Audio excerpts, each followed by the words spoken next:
Welcome to the fifth and final module of this e-learning series on public-private partnerships brought to you by the World Bank and DFID. In this module, we will learn how to monitor the performance of public-private partnership projects, how to manage the public-private partnership contract, as well as how to resolve disputes that may arise in public-private partnerships. In the previous module, you learned how to manage public-private partnership tendering and procurements. It is important to remind you that this mode of teaching is a participatory one. That means that you will be learning from the experience and knowledge of others, such as yourselves. Let's begin this module by taking a look at contract management techniques and tariff regulations. My colleague Ned White will be taking you through these two subjects.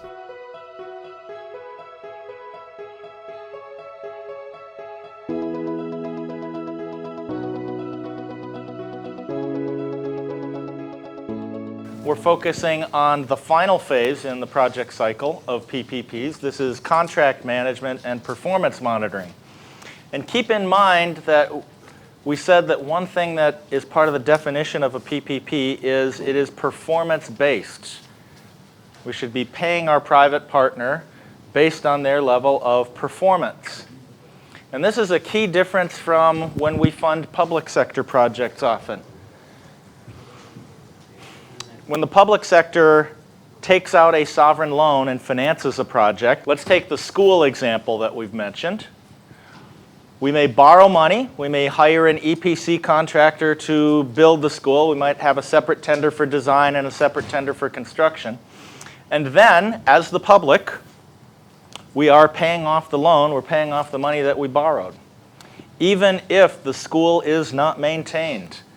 And I've seen this many countries around the world. You look at public assets that might be 5 years old, 7, 10 years old, and because they're not properly maintained often, because maintenance, as John said, maintenance is often, it doesn't really have a constituency.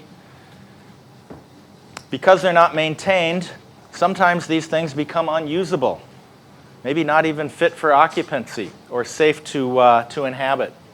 And yet, we're still paying for them, right? We may be paying for them for 20 or 30 years. In PPPs, we try to break out of this cycle by saying, let's transfer that risk to our private partner. They'll have to design it and build it, and especially maintain it and make it available. That's what we mean by an availability payment. It's not something you automatically get because you signed the contract. It's something that you have to demonstrate. Is the facility available? Are all of the services available? And we said that when we pay them based on their outputs. Who can tell me as a review, what do we mean by outputs? We said before in the feasibility study, you define the project in terms of outputs. Who can tell me what that means? Yes, thank you. It means what we want exactly. What do we want to achieve? That is the output. Okay. For example, if it's a school project, in output, we may specify maybe a number for students to be enrolled. Okay. Something like that. Sure. And this is why during the feasibility study we said that we spend so much time trying to define the project in terms of the output services to be delivered, not the inputs. It's because when the contract is signed and when we are monitoring performance, we're going to monitor the outputs that are actually delivered and pay based on the outputs, not the inputs. Okay? So that is a key link between what we did in the feasibility study, that was back on Wednesday. We talked about the importance of output standards. Try not to dictate the input standards. Try to leave that up to private bidders to come up with an innovative approach on the inputs, but say we'll pay you based on the outputs. Now, in this phase, we have to monitor those output levels of service and pay them based on those outputs. So, I want to make sure that we discuss here first the role of performance monitoring and contract management in the PPP project cycle. I want to talk about the rationale and objectives for it, and then I want to provide a summary of the 4 main things that we need to think about when designing and managing this phase. The first one is institutional. What capabilities do we need to be able to monitor a contract? What human and financial resources and other resources do we need to be able to carry out that function? The second one is in monitoring technical performance. How do we actually monitor the output levels of service? Third comes to financial performance monitoring, and really this is what we'll call tariff and price regulation. Because we said that this is a phase that is long, can be 20 years long, conditions can change. We may have changes in energy prices or inflation or others, or we may even have reasons for deductions in payments that will affect the price. Very important is how we determine if and how any prices will change. And then fourthly is the legal management of contracts, including things like dispute resolution. Yes, Grace. Yeah, before you continue in the session of today, I've been asking myself that we are insisting on the output service delivery. But suppose this private partner, we don't consider about input, use below the standard the input, for example, the structure for bus stage. If he'll be using the materials which are below the standard. Cheap, perhaps? Yeah. Yes. Uh-huh. But what we consider is the output delivery. That Correct. We want maybe 8,000 buses to be accommodated.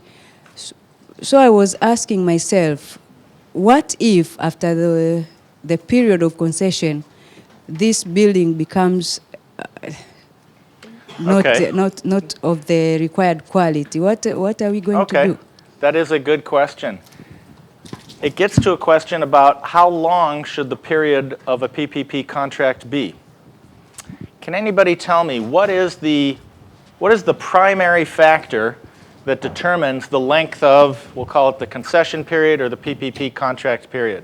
How do we decide if a project should be 5 years, 10 years, or 20 years? What is the key guiding decision? What guides our decision? Who can tell me? Any of you guys know? How do we decide? Yes? I think it depends with the type of the project which you're going to have. Sure. What about the assets that we expect our private partner to build? Like, here's a question. If it is, yes, go ahead, please. Yeah, actually, when you are thinking of the project, first of all, when you say that I need to have a project which is a large project, let's say, for example, which need a very big capital cost, that means you expect to have a huge project, which maybe the lifespan of that project is going to be long. So if the lifespan of the project will be long, that means you expect to make something which technically should be able to have a long span of that concession. That's, for example, if it is 15 years. That means in order to reduce that maintenance periods, to reduce what, technically you must use the inputs which can take a long time to survive. That means can take a lifespan of a long time. Therefore, the input is direct proportion determine how long that asset or infrastructure should stay long. For example, if you use those materials which are less quality, that means even the lifespan of that material, it will need you to take every time to do a maintenance. Therefore, the contractor or the private part, we expect that he will be able to be in the position to use those materials which he believed that he was not supposed to do a maintenance after a short time. Meaning every time he's supposed to do what? A maintenance. Yes. Thank you.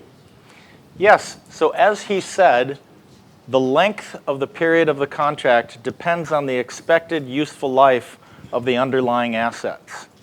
So for example, if you build a bus terminal, most buildings, most structures, what is the expected lifespan of a building before it needs to have major renewal and renovation? Do we build buildings for 5 years? How long do we expect buildings or accommodation structures to last? Yes, Mercy. And go ahead and stand up, please. Yeah, thank you. Perhaps 50 to 100 years. Well, I'd say 15 to 20. Now, it doesn't mean that at the end of 20 years the building will fall down, but it also means from an accounting standpoint. Typically, we expect that we build a building, it will depreciate over time, and with all of our large capital assets, whether it's equipment, electric generators, whether it is roads, whether it is now hydroelectric dams, those are ones that tend to last much longer, 30, 50 years in some cases. But we have an expected life. And typically we want to match the term of the contract to the expected life. What would happen, for example, if we were to do a PPP for a hydroelectric dam? Very large projects, they take maybe 3-5 years to build in many cases, hundreds of millions of dollars, and we say, we're going to have a 5-year contract term. We'll pay our private partner over 5 years. What's the problem with that? What's the problem with having something that's a 30-year long asset that we expect to pay off in 5 years?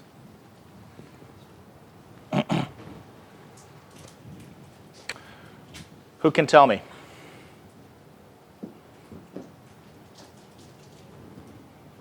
Did you understand the question? The question, what is the problem if we have a 30-year long a hydroelectric dam? We expect it to last for 30 years. When we design it, we build it, we expect that we'll maintain it. It's going to last us for 30 years or more. But we decide to come up with a 5-year PPP contract. What's the problem or the challenge with that? Thank you. For me, I think the problem is because the constructions of hydro, it's high cost, and then you have a contract between the PPP, which is very short. Yeah. It means the PPP interested about their returning the payback period, probably will set the price or the tariff to be huge. Very high, right? They're going to have to collect maybe unaffordably high payments for 5 years. You have a mismatch between the term of the PPP contract and the expected life of the underlying assets.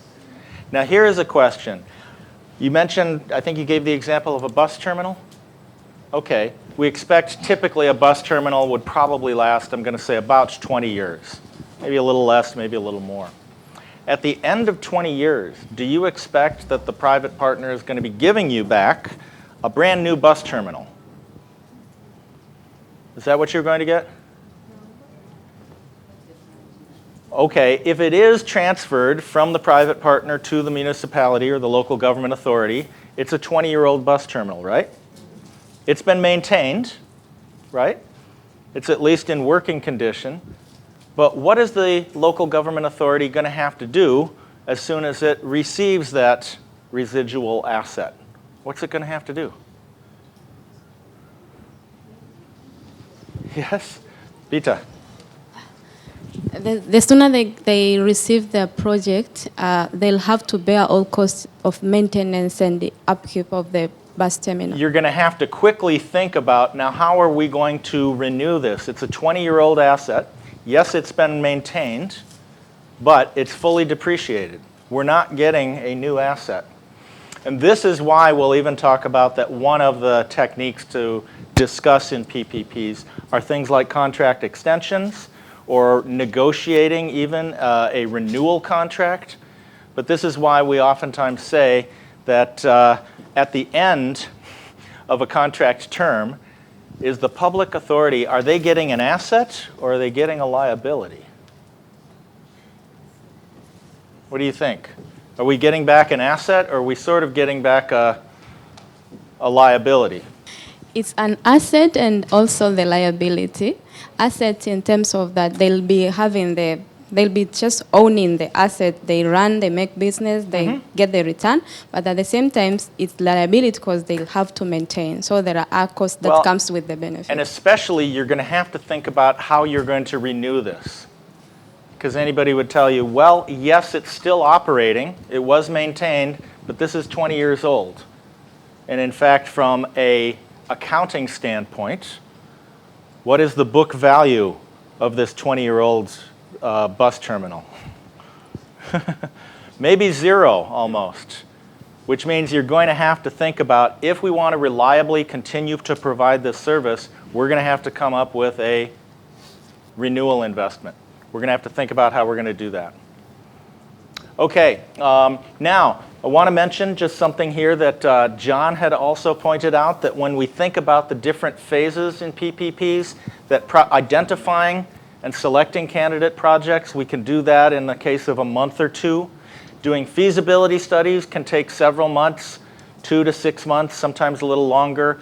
Doing tendering might take 9 months up to a year. How long does contract management and performance monitoring last? Can last for 20 years. Yeah, so this is the longest phase in the life cycle of PPPs. But I feel, at least, that in many cases in frameworks, too much attention gets focused on the first 3 phases. It's almost like saying, well, if any of those of you here are married, maybe you can relate to what I'm talking about. It's as if somebody were to say, well, the key to a successful marriage is the wedding ceremony, right? You do a matchmaking, you figure out if you're compatible and your families all come to agreement. You plan the wedding, there it is, success, right? That's all you have to worry about. That's the key to a successful marriage. And I would say, well, no, you have to look at how are you going to make the relationship work. The matchmaking ceremony, the engagement, the wedding ceremony, those are important foundations to build on. But how do you make this long-term phase in the relationship work? Yet sometimes I think it doesn't receive enough attention. It's almost as if, well, PPPs are really about matchmaking, engagement, and wedding planning. So it lasts very long. And here's where I would say, when we sign the contract, sometimes we misstate it, that when we say, well, we reached financial closure, so this transaction is done, right? We can celebrate victory.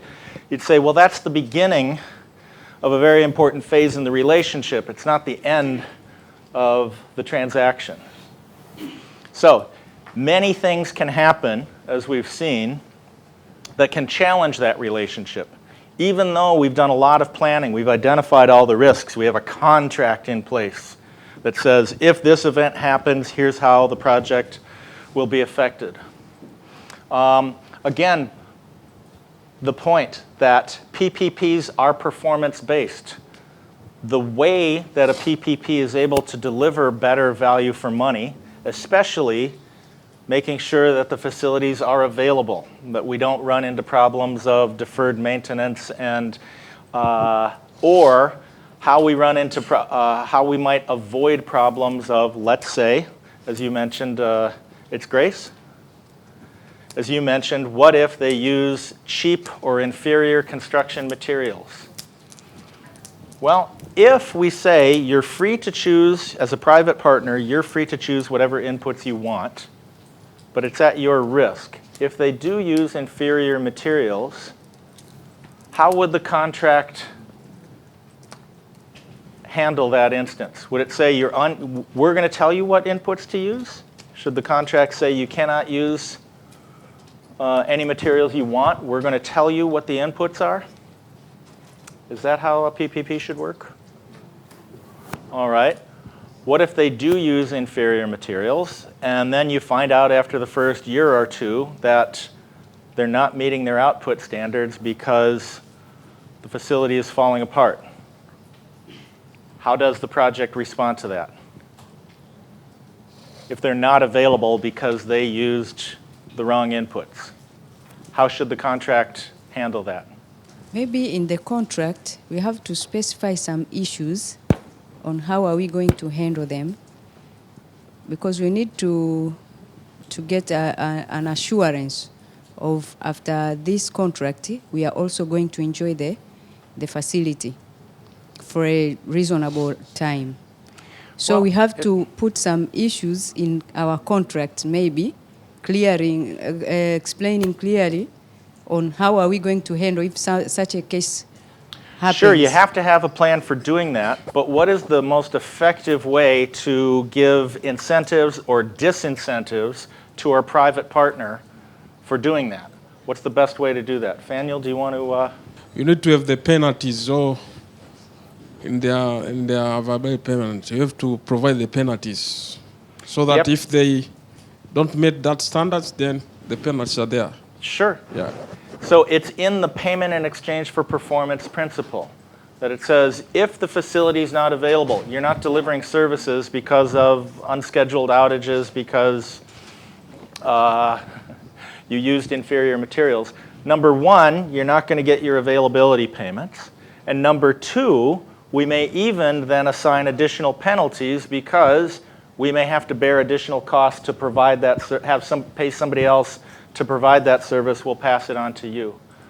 And what you really want to do in a PPP is to appeal to that, that condition in your private partner. Who'll say, well, I really want to avoid any case where I'm not available. So this is why instead of, say, taking the cheapest construction materials, there's the old expression that cheap, in the long run, cheap is expensive, right? You come up with something that's cheap in the short term, but it means you're going to have to replace it or you can't rely on it in the long term. And when you pick the right private partner who really sees this as not a 2-year construction project, it's a 20-year service delivery contract, they're going to be the ones that will say, actually, I want to come up with something more reliable. I don't want just the cheapest one. But if they do come up with something cheap, the first way that you should handle it is through the payment mechanism to say, okay, we're going to deduct payments, and then we're going to even assess penalties. Okay, so again, PPPs are performance-based. We have the payment in exchange for performance principle. This incentivizes the private partner to manage all of their risks, i.e. the inputs, so that they will perform as expected. Again, I want to point out here that when we do a feasibility study, we may oftentimes find, well, a PPP is going to provide us with better value for money compared to the public sector option. But we still have to monitor performance because just because we've got a feasibility study that says, well, if they perform as we plan they expect they would, we'll get better value for money. But what happens if we sign a contract here? It says you have to begin service at this point in time. You have to start performing and delivering this level of service, but in actuality, they're late in starting. The level of service never reaches the full level, and it sort of deteriorates over time. This is why we need to monitor performance, and we need to use the payment in exchange for performance principle to incentivize them to avoid these risks. It's going to be very costly for them if they don't perform. Now, when we think about how we're going to manage a contract, a PPP contract, one of the key things we need to think about and determine early on is how much of a monopoly and exclusivity are we actually giving our private partner? Because how we monitor the contract really depends on how much of a monopoly they have. One of the things that we've mentioned with infrastructure projects is that often, not always, but often they are a natural monopoly. Like, for example, take water distribution, the water distribution network, or the electricity distribution network. Within one local government authority or one area, how many water distribution networks does it make sense to have? How many are there? Is there any competition in the market? As a consumer, can you choose that, well, I've got, I don't know, I can use Zane or Orange or, I don't know, others. No, there tends to be just one service provider, right? It only makes economic sense to have one. You could say, but isn't there some limited competition? Couldn't I, if maybe I live in a somewhat of a remote area, I could say, well, I could either pay to get a connection or I could sink a borehole well, right? So maybe a little bit of competition. But really, it's a natural monopoly. This is why it's very important that when we have a natural monopoly, we regulate it so that it doesn't just behave like an unregulated private monopolist would, right? So what do we have here in Tanzania that regulates water and electricity? What do we have here? EWURA, yes, the Energy and Water Utility Regulatory Authority, right? Okay, we've got that. Now we have some other infrastructure projects that might have what we call kind of limited monopoly status. Like, for example, let's take a bus terminal. In any local government authority, can there be more than one bus terminal? There can be, but you'd sort of say, well, it's sort of limited. You don't have two bus terminals sort of side by side, or it doesn't really make sense. They're not usually right next to each other, but sort of each one has a limited zone that there's a monopoly. But it means that, for example, if a bus terminal in one area is either its prices are too high or its service delivery levels are too low, there is some limited choice in the market. There could be buses or drivers or consumers or others that will say, well, we'll use another terminal even though it's a little bit farther away. And then you might have some sectors really that are a bit more commercial. You really don't see many PPPs in this where there's really competition in the market. But what we have to think about is how we regulate the project depends really on to what extent we've given this sort of some exclusive or monopoly rights. Keep in mind here that private monopolies, whenever we have a monopoly in place, typically there can be an incentive to either reduce the quantity of services you deliver or to raise your prices because you face no competition, and that comes at the expense of the economy. If we just have one service provider who is saying, well, you know, I could actually maximize my profits by reducing the amount of water I make available, sort of create a bit of a shortage, and then raise the price really high. That's what a traditional or classical economic theory would say. That's private monopolist behavior. But it comes at the expense of consumer welfare, inefficient for the economy. So that's why we have regulatory authorities like EWURA or Sumatra or others that part of what they try to do is say, yes, we have natural monopolies, but let's use the power of regulation to make sure that we don't have these inefficiencies so that the quantity delivered meets the quantity demanded and that prices are at fair and sustainable rates to sustain the whole system. Okay, you also need contract managers and regulators so that consumers don't feel they're being treated like this. See what's happening here in this case?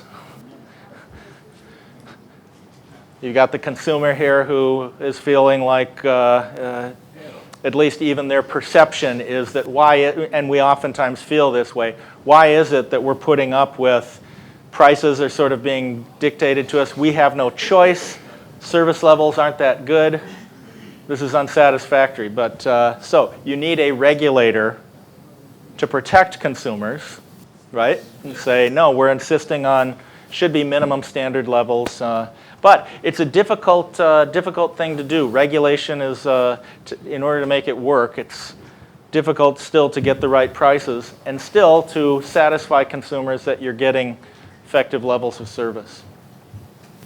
So one of the challenges that we see, even during the feasibility study phase, is let's say we have a bus terminal and we go out for comment on our proposed bus terminal to interested investors, and investors say, you know how you could really make this work, you could really make this bankable and successful, is you close down all of the other bus terminals in your local government authority and you make this a monopoly. If you give me a monopoly, I'll put in a lot of investment, I'll offer a lot of services, but you give me monopoly rights. What is the danger of that approach? Or what is the potential risk of that approach?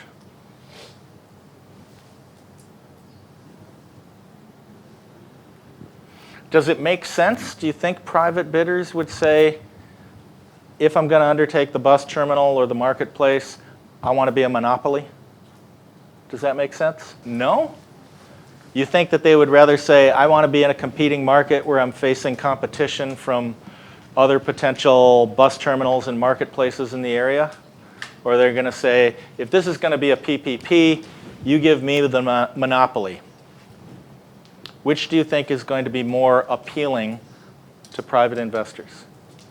You know, the private sector always, they're looking for the monopoly. Yes. So as to get the profit maximization. Sure. And if we see there is a competition from others, they tend to not to accept. But what they ask is for the monopolies. Yes, exactly. Yeah. So if you're putting a PPP out to bid, let's say it's for a bus terminal, and you want bidders to bid on it, you want your transaction to be successful, how much monopoly rights do you decide to give your project?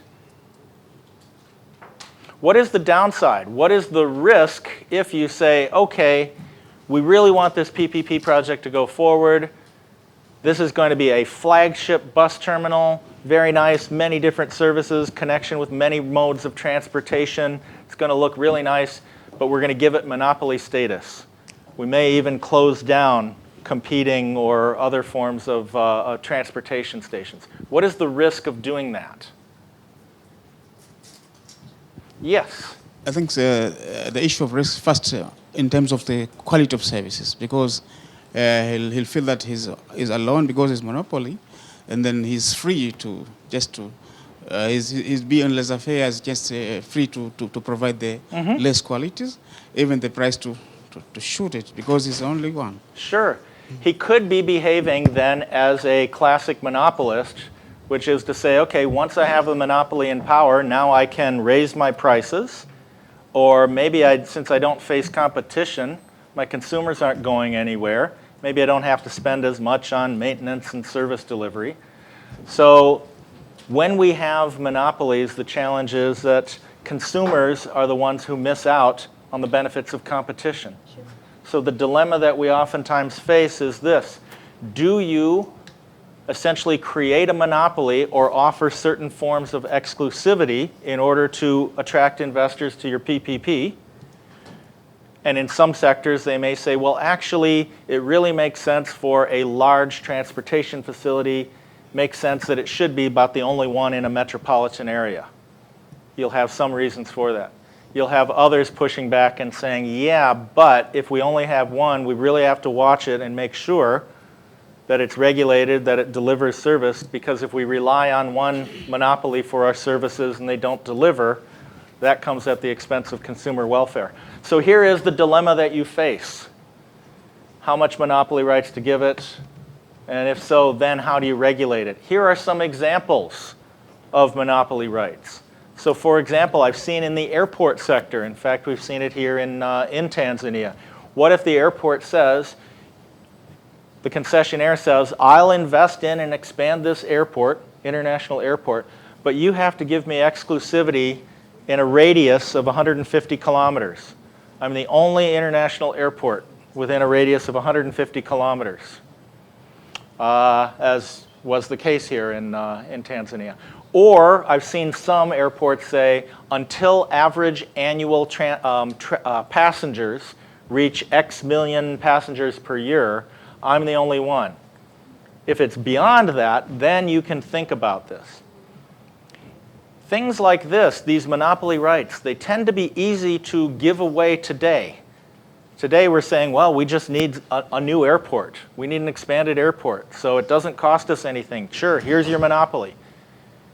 10, 12 years later, when we discover, well, actually demand is growing, We want to open up flights to another airport that's in the area. It's going to promote tourism and local economic development. And then we find out, oh, we can't do that. We signed 12 years ago, we signed a contract that said there wouldn't be one. Boy, what are we going to do? I'm not saying that anyone is right or wrong, but I'm saying you really need to think about all of these issues. Or with toll roads, you oftentimes see that when there are toll roads done as PPPs or concessions, the concessionaire will insist that within the corridor, within the competing corridor of traffic, don't make improvements that would take away ridership from my toll road. That's a common one. Again, with bus terminals, it could be don't build a competing bus terminal within the local government authority, or it could even be that the other part where it gets difficult is, let's say you do build a bus terminal. And part of the reason that we have bus terminals is to reduce congestion. We don't want buses, we don't want passengers getting on and off just anywhere, and buses causing traffic jams and chaos in the transportation system. We say, no, all buses come in here, they drop passengers off, they pick them up, and then they leave. If you create a bus terminal and you start requiring buses to say, no, you have to come in here, maybe you have to pay an entry fee. Anytime, the minute you start doing that, you're going to encourage some people to say, well, I'll tell you what, I'll stop off, I'll drop you off a block away from the bus terminal. We'll avoid the fee. It'll be cheaper bus fares or dollar fares. You get into an issue of enforcement. So anytime you'd have something like that, you're going to have to say, okay, are we going to actually enforce against buses picking up passengers or dropping them off outside of the bus terminal? Or with slaughterhouses and abattoirs. When I've seen these done as PPPs, usually a very big reason for doing it is environmental. We're saying instead of having slaughtering of animals occurring anywhere and the waste products being left anywhere, possibly causing public health problems, we'll have a modern, hygienic abattoir or slaughterhouse. But if we're going to do it as a PPP, now we're going to require people, herders or cattle traders and owners, to say, no, you have to bring it into the slaughterhouse and it must be done hygienically. You'll have people say, but for hundreds of years, my father, my grandfather, my great-great-grandfather, we've been doing this on our own. Why should we come in and pay money to use somebody else's abattoir? We have to now think about enforcement. So these are, and again, the stakeholder management issues that we need to be thinking about ahead of time. And how do we bring this in, or how do we flexibly allow their participation? And the same thing can happen with marketplaces or solid waste or others, but are we willing to enforce, say, against competition? A private investor is oftentimes going to say, well, yeah, you have to protect my market. If I'm putting money in to a long-term project and the only way I'll get my money back is the performance of it, you as my public partner are going to have to enforce against illegal competition. Okay, when it comes to the market structure, then what we find is the more of a monopoly you create, the more you're going to have to regulate, the more you're going to have to monitor their performance and say, okay, are you delivering substandard performance levels? Because a way to increase your profitability, spend less on operations and maintenance, or don't deliver as much demand as the sector requires. So as a regulator, you're going to have to do a lot more work in monitoring a monopoly than you will if it is a project that faces some limited forms of competition. Here, by the way, this isn't a class on economics, but here, by the way, is sort of what classic monopoly behavior would be like, where you'd say that if we have, say, a competitive market, many service providers, many consumers demanding services, that we would say that supply and demand, that the market will produce about this much and the market clearing price will be here, that where supply equals demand. That's a competitive market. If, however, we create a monopoly, classic monopoly, private monopoly behavior would say, well, you know, I could really maximize my profits if what I did is I didn't produce as much out here, but I actually created a bit of a shortage, so I reduce the amount that I produce. The price goes up, classically, and this is, this in the gray area here, this is what we say, this is the loss to the economy. It comes at a cost of to the whole economy. We're not getting as much water, electricity, or whatever that service is that we need. It's costing the whole economy. That's the loss in consumer welfare. And so this is why typically when we have monopolies in, if it is water, electricity, distribution, which are natural monopolies, or in some transportation areas, this is why we have sector regulators to do this. Okay, in general, the incentives of competition are much more effective than regulation at getting good levels of service. So for example, you've seen what's happened in about the past 20 years that we've had competition, excuse me if I may borrow this, in, let's take mobile phone services. Some of you might even be old enough to remember when there was just one way to make telecommunications calls, right? With landlines. Technology has changed. Now, how many providers of mobile phone services are there here? How many? Several. Okay, so you have choice, right? You can choose. What has been the impact of consumer choice in this marketplace? What has happened to prices? Prices have gone down? Okay. How about quality of services? All right. How about technological innovation? Yeah, I can't even keep track of the innovations. I depend on my teenage daughter to advise me on such things. So this is where we say generally competition is a better technique than just having a regulator, because a regulator is trying to say, well, if there was a market, I think that the market would say that your costs should be right here and the quantities should be right here. But I'm just guessing because I'm the regulator. Generally, competition works better. Okay. Now, we'd mentioned here that PPPs operate under the payment in exchange for performance principle, right? Now, if we have an availability payment PPP, right? We've got a single public sector client, an off-taker, if you will, making availability payments. If our private partner doesn't perform, it's pretty easy for us to say, well, we're going to deduct, according to the formula, we will deduct from your next payment.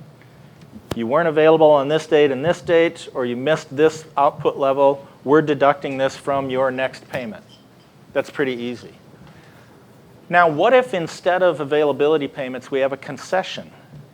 By concession, I mean that it is end user fees that are providing the source of revenue. So the public contracting authority is not actually making any payments. Rather, our private partner is collecting payments from hundreds or thousands of different end users. If they don't perform, is it easy for us to deduct payment as the public contracting authority? Not that easy.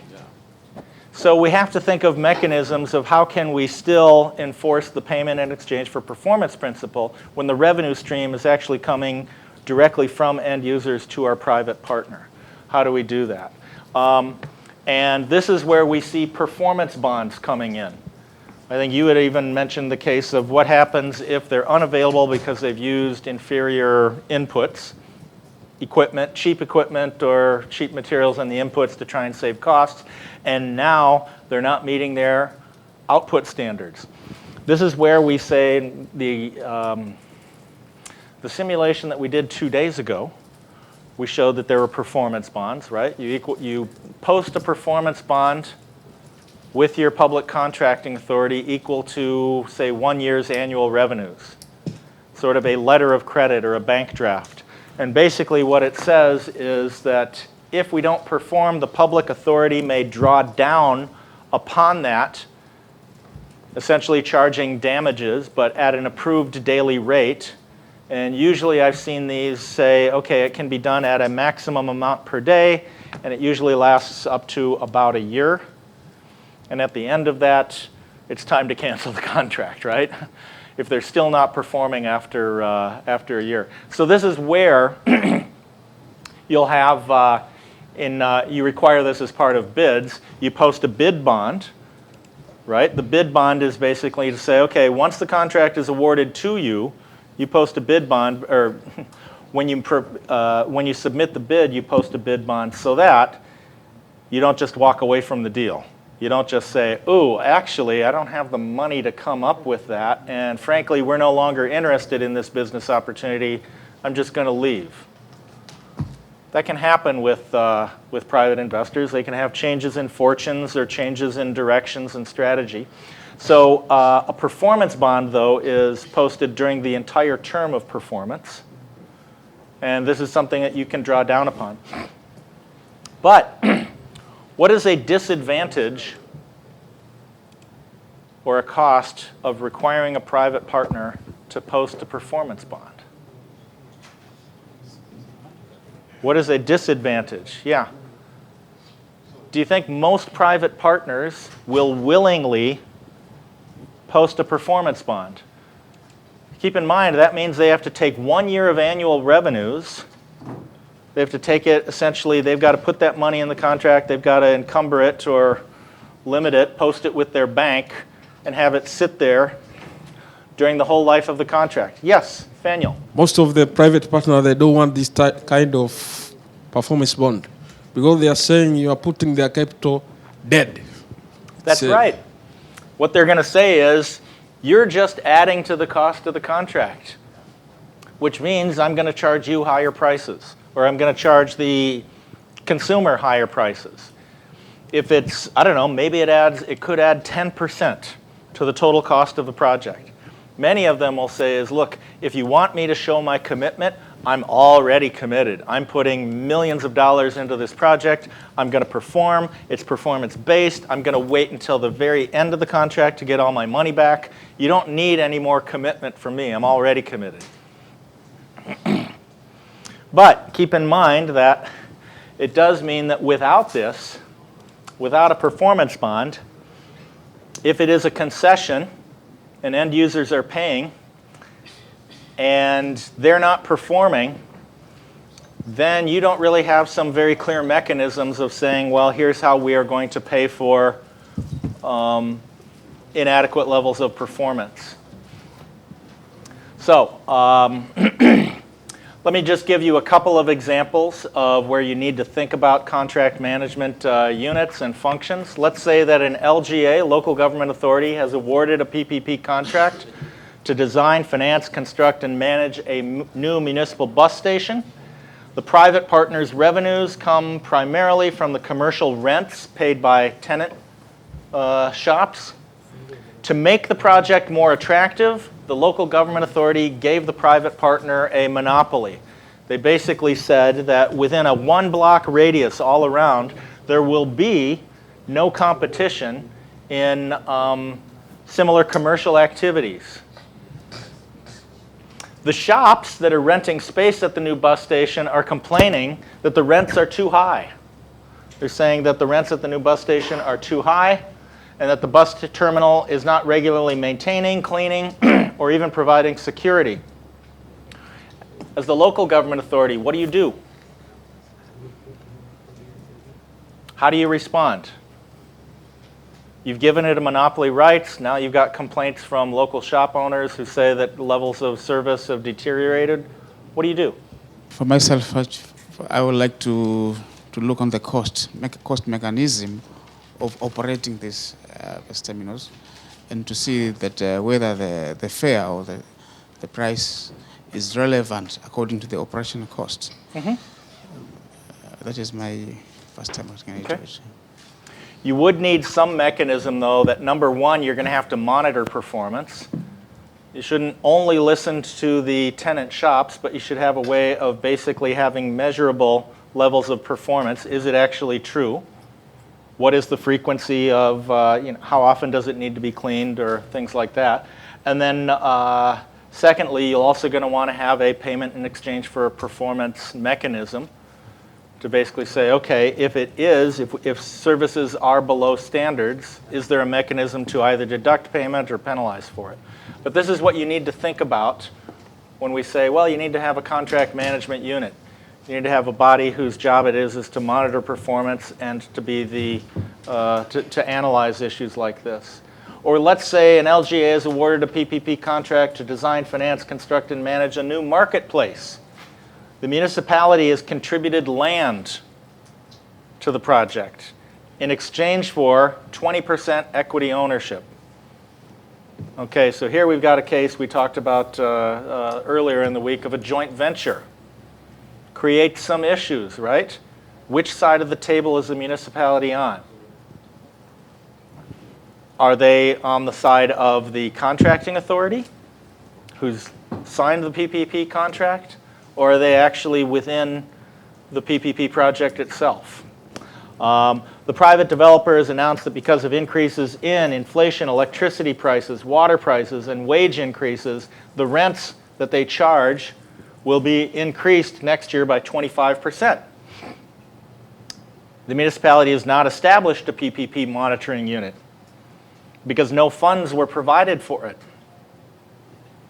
Tenants at the market complain that the level of services is not improved, and they say, we're going to leave if you go ahead and just raise our rents by 25%.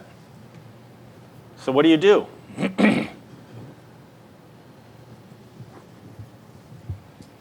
And this is where we say, is the municipality's interest to say, well, we want to see the PPP project itself succeed financially because we're a 20% equity owner in the project, right? We stand to make money if the project makes money. Or do you essentially side with or sympathize with the tenants who are saying, look, this is just you're simply raising prices, service is already unacceptable. What do you do?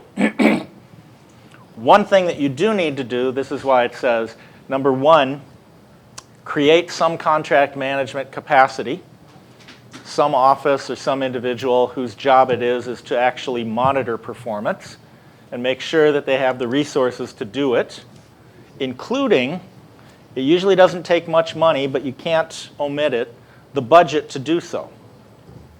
Make sure that there is funds to do so. So we mentioned yesterday, make sure that the funding of contract management comes from the project itself.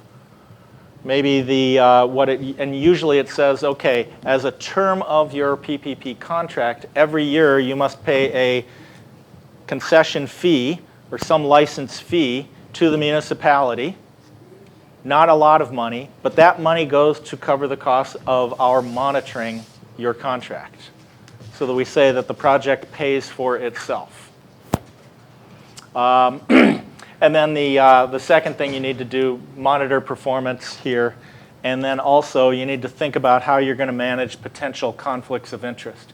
This is why oftentimes we'll sometimes say, well, if a public contracting authority wants to receive some money from the success of a PPP, maybe you do it through a gross revenue share.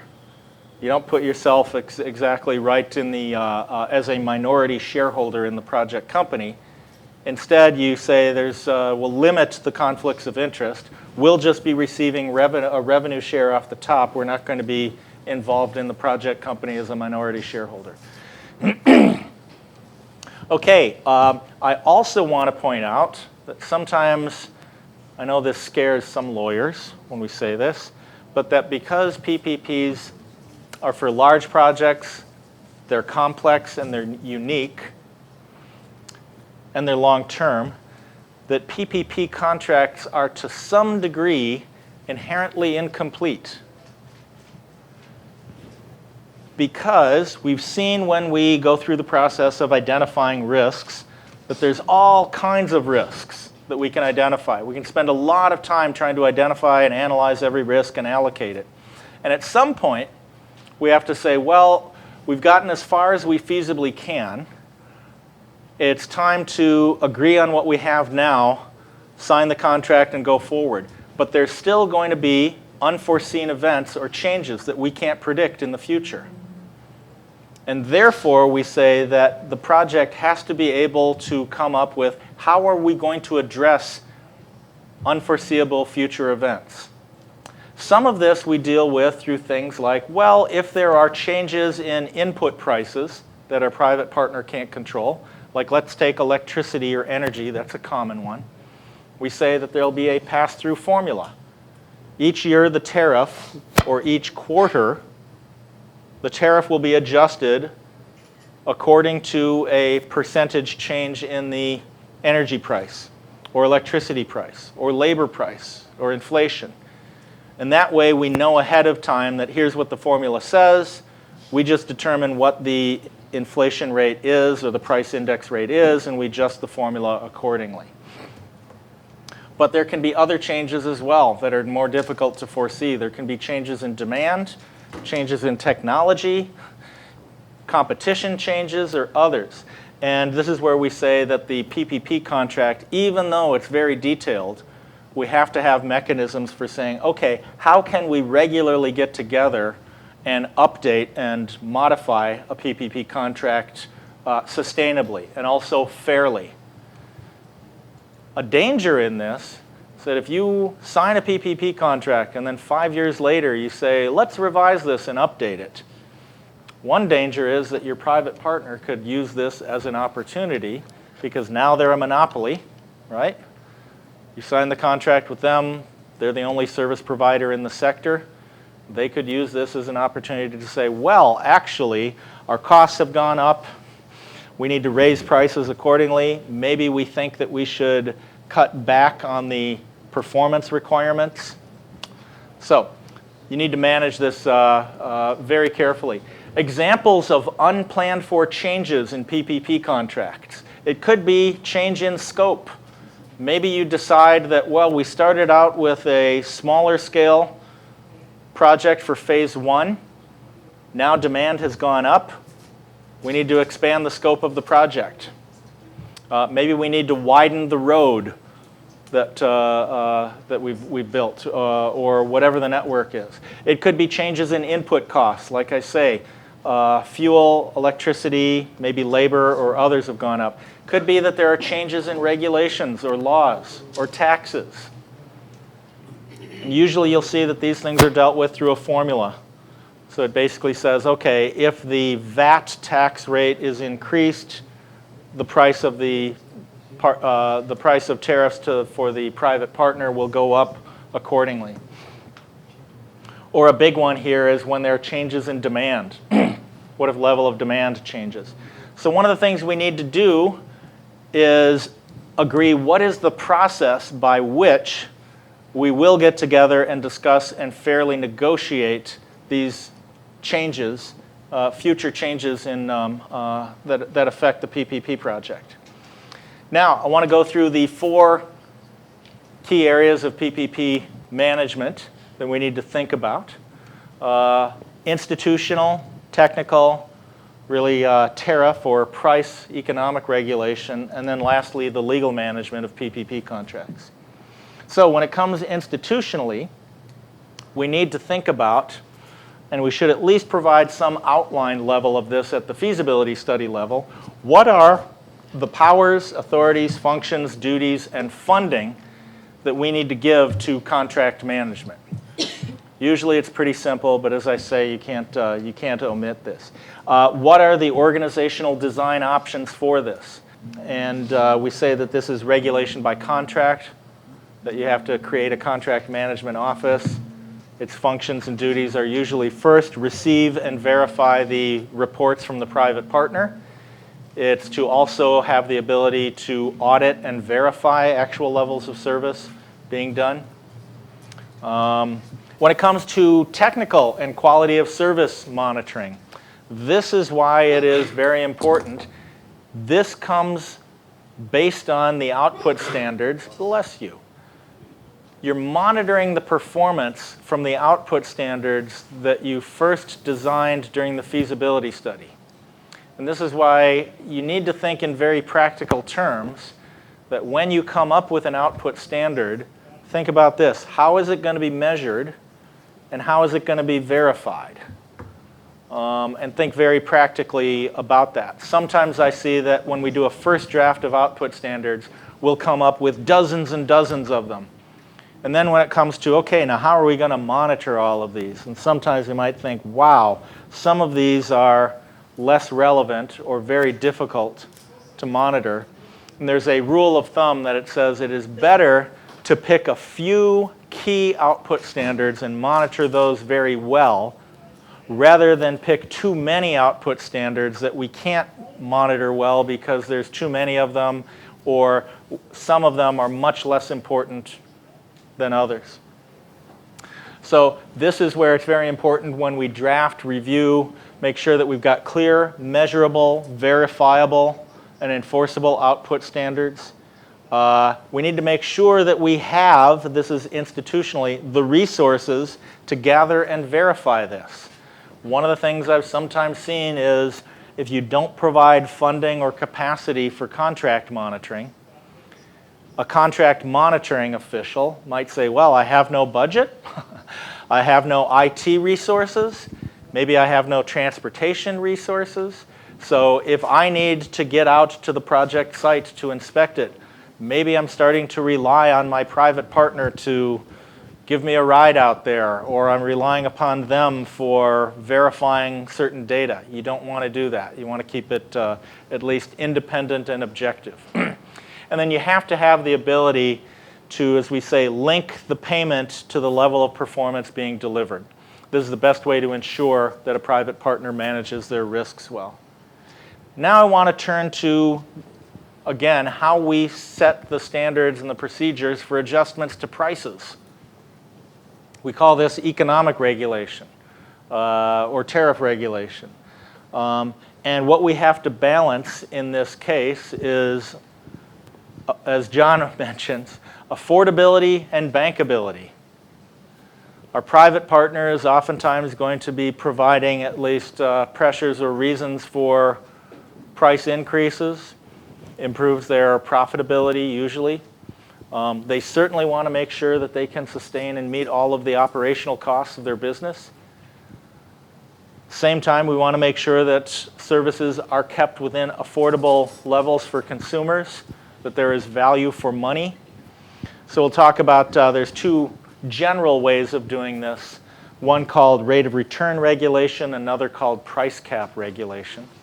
We're not going to become experts at this, but I just want you to know that there's two general theoretical models for doing this. Rate of return regulation operates as follows. It basically says we are going to fix the rate of return, i.e., you could say the return on equity for the private investor here. How are we going to do that? Well, when they come to us and they petition for a price change, we're basically going to say, okay, you're asking for revenues to be increased, right? Let's look at what are revenues now, how much are you currently collecting, what are your operating and maintenance costs, and are they reasonable? How much are you paying for fuel and for electricity and for labor management and other prudent and allowable costs, plus the taxes that you owe. And then we're going to say that we think that in order for you to earn an appropriate rate of return, let's say it's 15%, we will allow you to raise your revenues so that you're earning 15%. And essentially that ratio is what we'll call the rate of return is your return on your asset base. So in other words, we also value all of the assets. So if we determine that you have $10 million in assets and we think that you should be earning a 15% rate of return, then we're going to allow you a revenue increase such that after you pay your O&M costs, you're earning $1.5 million as a return on your assets. So that's one approach. What it does, however, is it means that you get involved in reviewing their input costs. You review these O&M costs and you decide what is reasonable, what is allowable or disallowable. You typically see this for natural monopolies like electricity distribution or water distribution. But it is, as we see, much more of an input-based approach, saying we're going to determine what your input costs are, what's allowable, what's not, and we'll allow a revenue increase based on those prudent input costs. So that's rate of return regulation. The other part about rate of return regulation is we have to decide what do we think an appropriate rate of return should be. I just told you 15%. What if the private investor is saying, yeah, but when I compare myself to other water electricity providers in the region, other investors are saying, I really should be making 18%. Who's right? Who's wrong? That's a big subjective factor that a regulator has to determine, is what should the rate of return be based on the risks that the investor takes. So there's a subjective factor there. It's probably the regulator's most important decision. More important even than reviewing all the input costs or reviewing all of the inventory of asset, the registry of assets that the utility has, is what should this enterprise be making given all of the risks that it takes. So that's rate of return regulation. And one of the things I want to point out in this case is in any competitive marketplace, this is a principle we've seen a number of times in the past. I know John has brought this up as well. When we ask a private investor to accept more risks, so we say, okay, firstly, maybe you've got a low level of risk. You're just managing the enterprise. You're not financing it. Low level of risk means you'd need a lower level of return. But as you add risks onto your private partner, you say, now you need to design the new facility. Okay, you've got design risks or technology risks. You have to finance it and operate it. You add to all of these risks. As you add more risks to an investor, what's going to happen to their return, their required return? It's going to go up.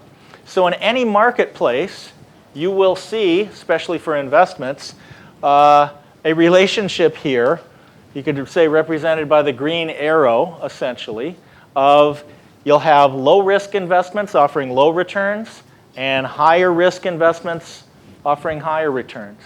If I were to give you the choice between, let's take A or B. Here are two investments that have the same expected rate of return, A and B, right? The return is the same. They're on the same level there. Which would you take, A or B? Same return, same expected return. Which would you rather have, A or B? A. Yes. Why? You're saying it's low risk. In other words, you're saying that, look, if I take B, then I'm taking all of this additional risk, and risk really is uncertainty. Just because there's a line out here, it doesn't mean you're guaranteed this. It means this is the expected level, but actually the risks could vary quite highly. If you pick B, you're taking all this additional risk and getting no return for it.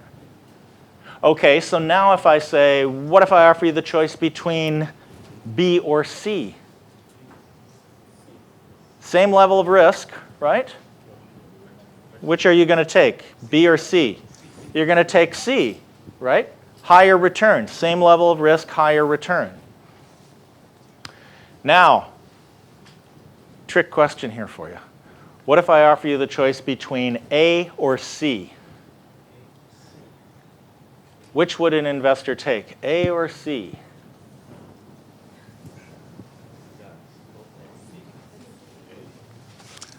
A.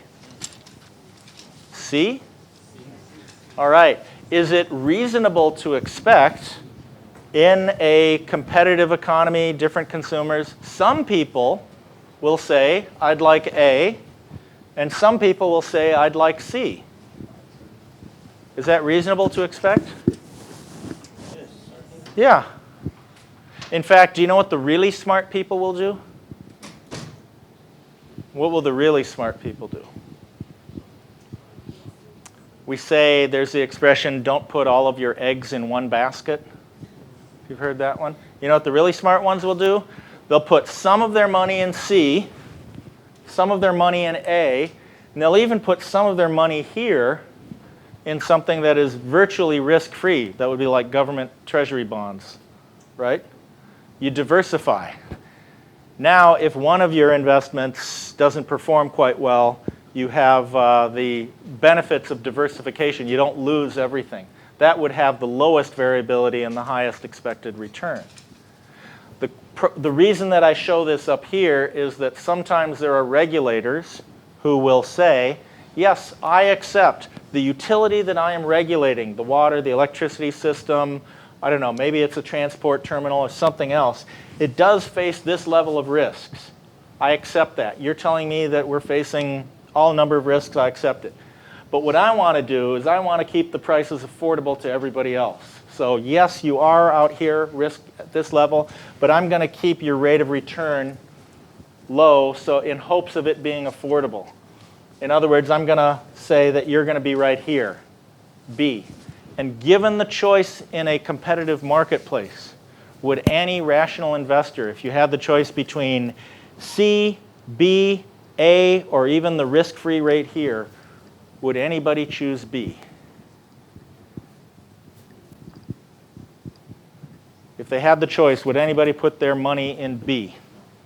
If you could put it in C, or you could put it in A, or you could even put it in the risk-free rate. So no investor, you'd say, would rationally do that.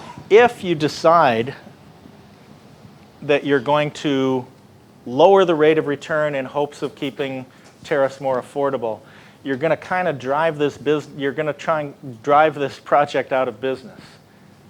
Investors will rationally say, wow, this is much more risky, I'm pulling my money out. And you want to be very careful about doing that. And this is why we say that a regulator's job is not, regulator's job is to decide what should be done for the sustainability of the sector and the project.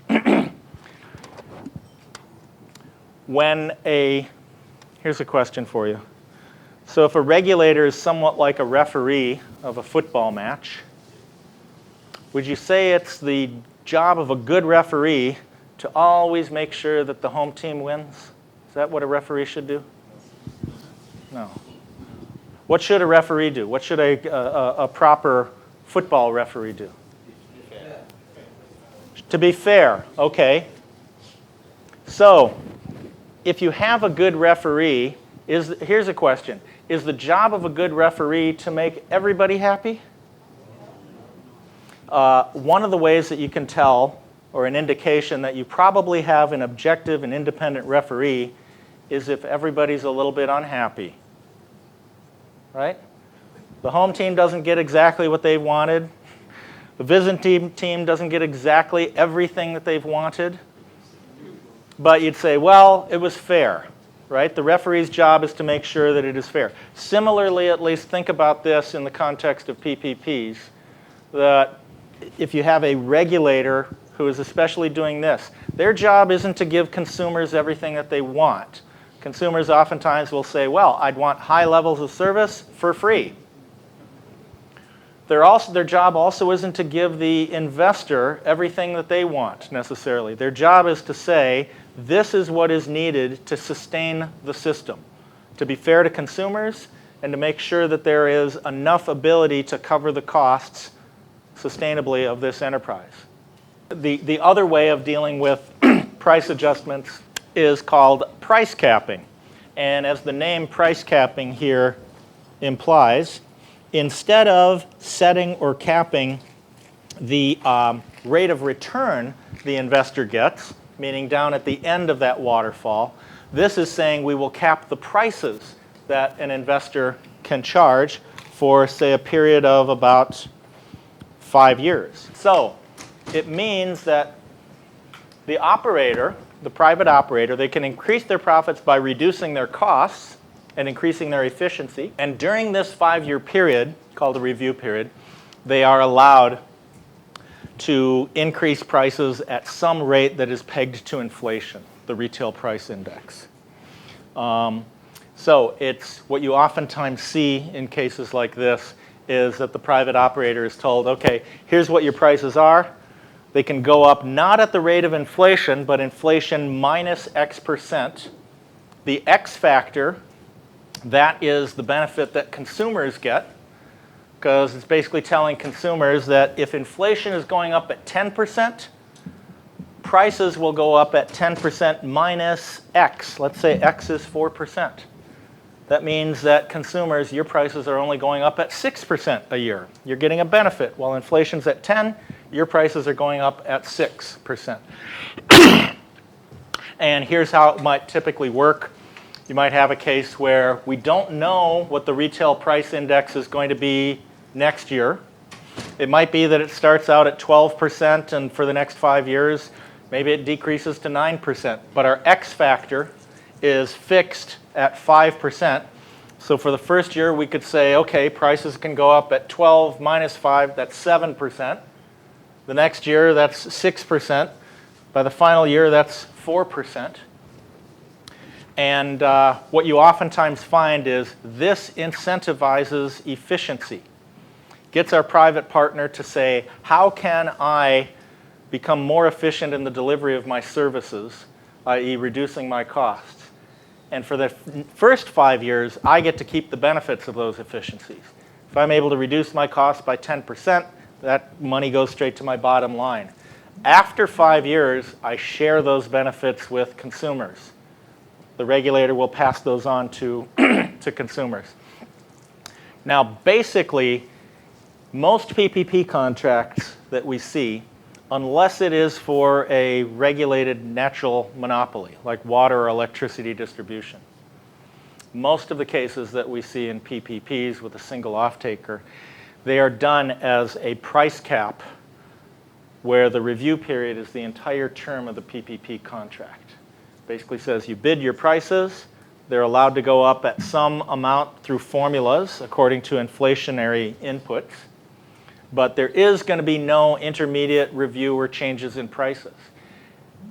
Any investor is basically going to want to say, boy, if I face regulatory risk, it's a great deal of uncertainty. I don't want a new regulator stepping in halfway through my project and saying, well, actually, I'm going to set a new target for you. I'm going to change your prices or set a new target.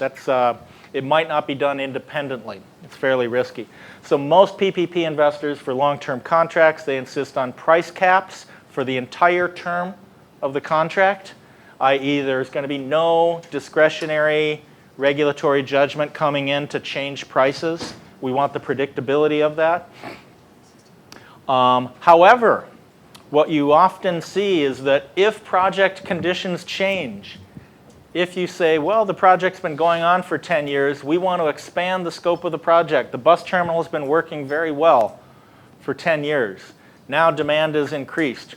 We want you to come up with an additional $10 million expansion to the bus terminal. Then you will probably get a private investor who will say, but you know, for this first phase of the project, I've actually been earning 22% return on my investment. If you want me to put another $10 million in, you should at least allow me to earn 22% on this new investment. Otherwise, you're saying, put in more money and earn a lower return. So they're going to put on you the rate of return regulatory approach.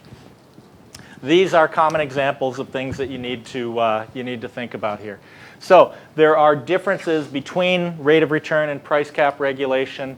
The key thing that I want you to think about, though, is what are you trying to incentivize your private partner to do?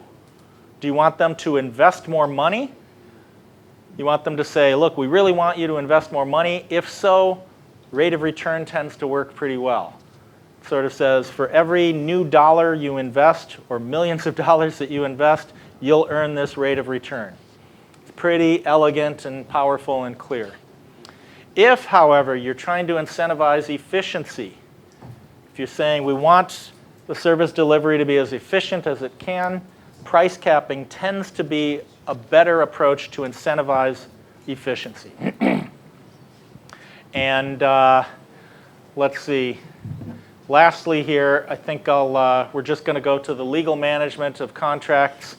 And again, the one thing I want to point out, John's going to address this more.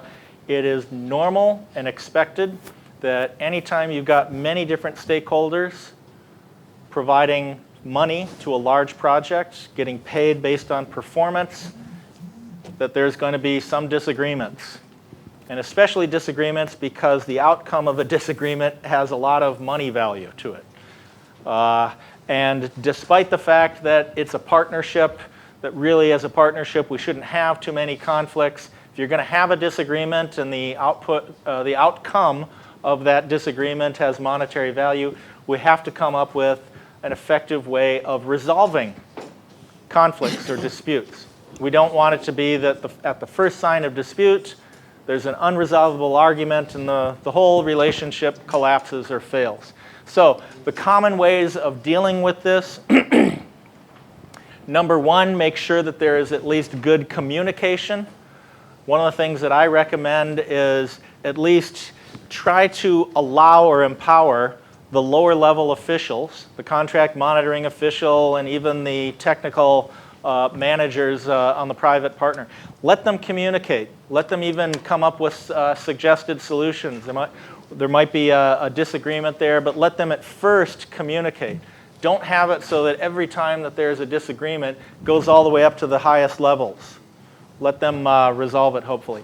If communication doesn't work, one technique that is sometimes used, the other thing in communication, require that there be regular progress meetings.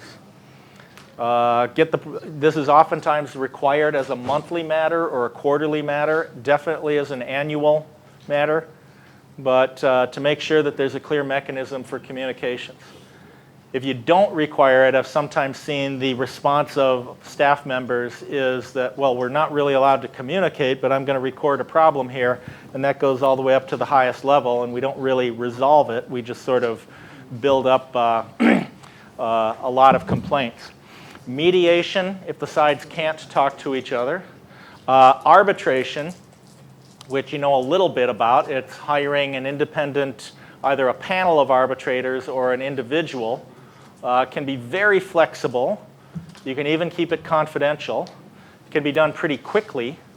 And the arbitrators that you'll get, oftentimes they'll know a lot more about PPPs and about the contract itself, and it can be done pretty effectively. And then there's litigation going through the courts. That's public.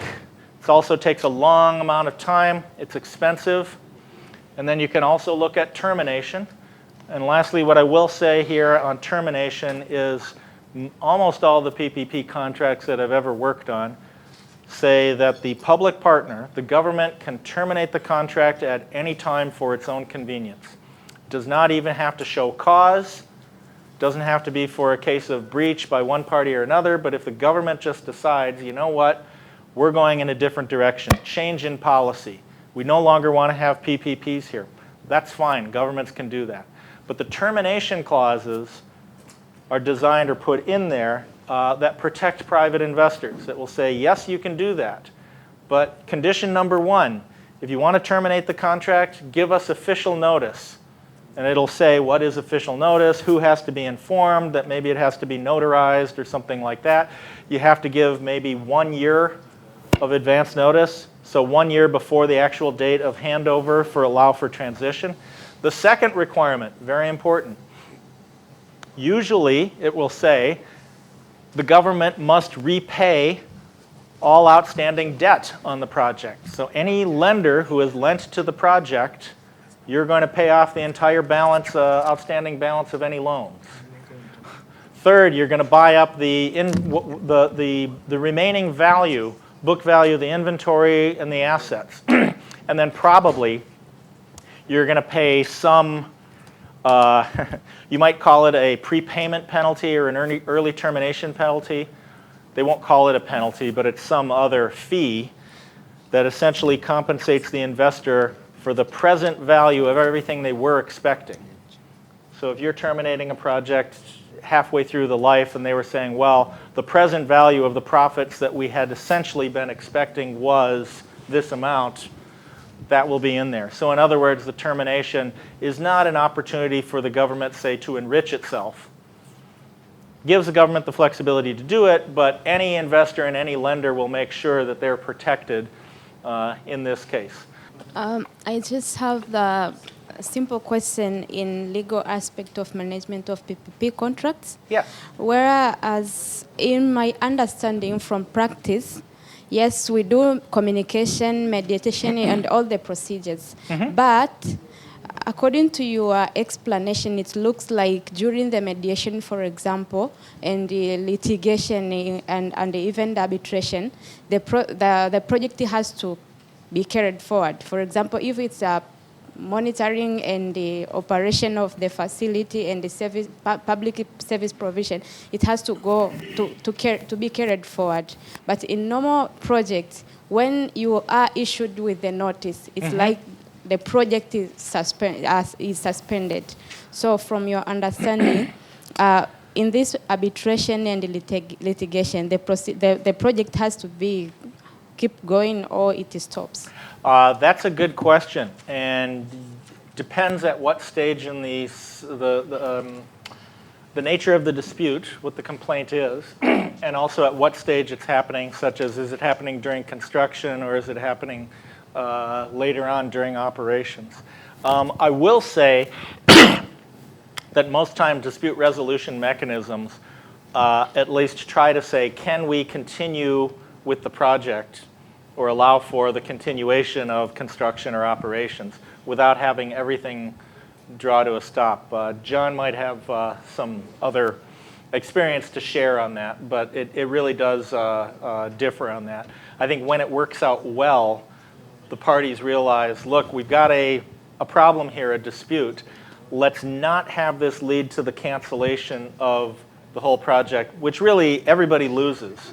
Now that you are familiar with some of the techniques for managing PPP contracts and monitoring performance, my colleague John Budarazzi will take you through some techniques for managing and resolving potential conflicts in PPP partnerships.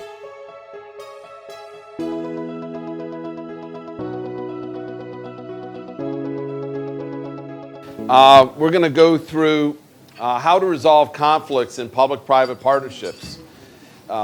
In some of this of what we're going to go through is going to sound like a marriage encounter group. How many of you are married? I don't mean to be very personal, but how many are married? Come on, yeah, okay. So let me ask you this. So I'm assuming all of you that are married have never ever had a disagreement with your spouse, right? There's never been any disagreements, right? Right? Everybody always, yeah, okay.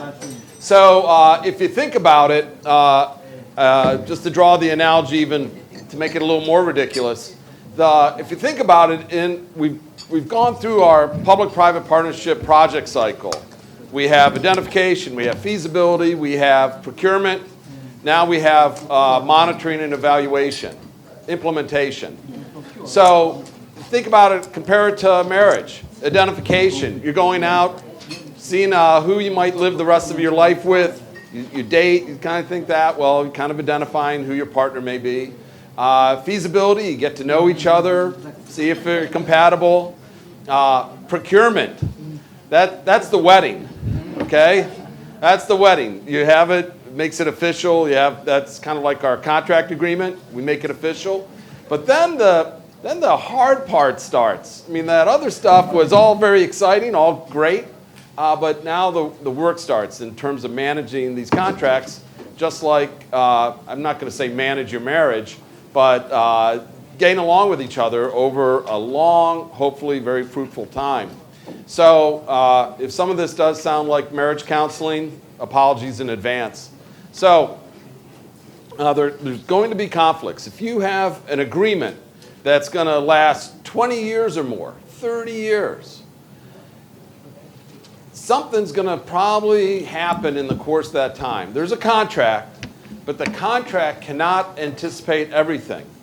The other difficulty is that the contract, even in attempting to anticipate everything, it was written up by parties that will be nowhere near the project, maybe even in as short a period as 5 years.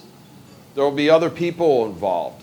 So, Mercy and I may have written a contract between each other for the public-private partnership. She's in the government. She's advanced to do other things within the government. I'm on the private sector. I'm working on another project. In 10 years, we're not associated with the project. Now, we understood what we meant by some clause that we came up with, but the people that took our place, they don't understand. And contracts are about mutual understanding. So you're going to have conflicts. And they're not, I just want to let you know, they're not the worst thing in the world. For those that are married, when you've had a conflict, hopefully you get it resolved. And when you get it resolved, usually you come out a little stronger, in fact. Conflicts identify problems, they identify issues, and if you resolve them equitably, that's a very good thing. It makes the project even stronger. On the other hand, if it devolves into finger pointing, name calling, just throwing around accusations, it can be very, very destructive. All right? So,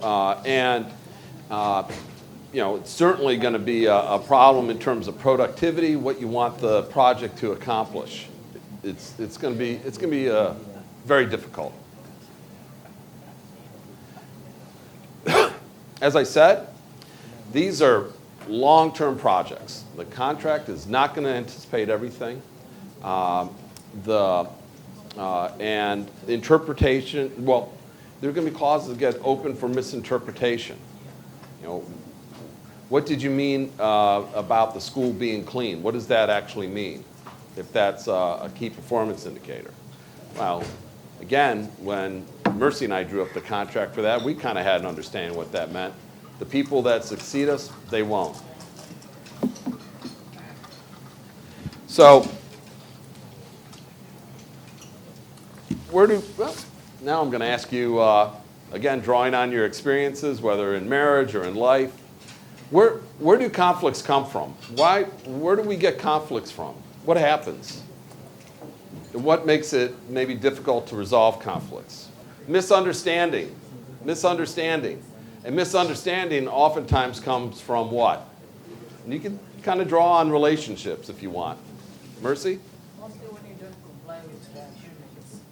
Well, when you don't comply with agreements, but in marriage, we have a marriage, and we have that, and not complying with our marriage agreement might mean cheating. I hope no one's cheating, but it comes from we have conflicts that don't necessarily arise in marriage, for instance, from violating our agreement. It comes from something else. Non-communication. Yeah, lack of communication. That's probably the single largest cause of conflict, is poor communication. And sometimes it's not even a lack of communication, it's poor communication is what happens. One of the things, I had this conversation recently with someone. Ned and we're consultants. So as consultants, oftentimes we're transaction advisors for public-private partnerships. So oftentimes, just like we discussed procurement yesterday, we have to compete for these assignments. And the competition for those assignments is very similar to yesterday. They will have oftentimes a short list. And then, at the short list stage, they sometimes will bring the parties in to interview them, kind of like what you did yesterday during the exercise. Well, one piece of advice I always give to who's ever involved in the interviewing process with the government, as I say, understand you don't necessarily have to go in there to impress them with your credentials. They're already impressed. They've qualified you. What you now have to impress on them is that this is going to be a good party to work with. We can get along. We understand each other. We're going to work really well together. And it really comes down to chemistry. Well, same thing in a public-private partnership. You have to monitor the contract. You have to evaluate performance. But what you don't need to be doing is kind of standing over their shoulder, telling them what to do, how to do it, when to do it. But stay in touch with them. A lot of times you'll see just the reporting things. Just, every once in a while, pick up the phone. How's it going? It should not be an adversarial relationship. People often forget, they kind of focus on the first two P's of PPP, public and private, but they forget about the partnership part of it. You should be working together. If you're not, if you're like this all the time, you're not working together. So it's communication. You should be just working together. So there's different ways people and businesses approach conflict. One is let's just put it aside. Let's not even bother with it. I'll just ignore it. Well, that's problematic. That leads to some bad behaviors. One is it doesn't correct whatever the issue is that the conflict exposed. The other part, it may encourage them to just keep on doing what they should not be doing. The other thing is like, just go ahead and keep doing it. Accommodation. Well, that's also a problem because remember, in your role as the government, you're there to protect the public's interest, to ensure, that, maybe the better way of saying it, is to ensure that the public interest is being served by the process. If our counterparty, the private sector, is not doing that, well, we're going to have a problem. We're not doing our job. You certainly can be confrontational about it, and you can be really confrontational. You can issue threats, and you have, as the government, you have a lot of power. Ned mentioned in his previous presentation is that virtually every public-private partnership agreement has termination clauses. In fact, I don't know any that don't. And within those termination clauses, it will say that the government has the right to terminate, that is, end the public-private partnership at its convenience. At its convenience means it doesn't need any reason in the world to do it. It can just do it. And that's pretty powerful. Well, that's also really confrontational. We could collaborate. We might be able to work together and come up with a solution. Or we could compromise, negotiate, where we they say, meet in the middle somewhere. So out of those 5, which one do you think is the preferable one? 1, 2, 3, 4, or 5? Well, you would think 5 is not a bad answer. Life, they say what? Life is sometimes about compromises. You don't get everything you want. But the thing is, think about it this way. If compromise, it is a very simple definition, is meeting halfway. I'm going to give you a little bit, you're going to give me a little bit, and essentially we're going to go for average. We'll just kind of get right in the middle somewhere.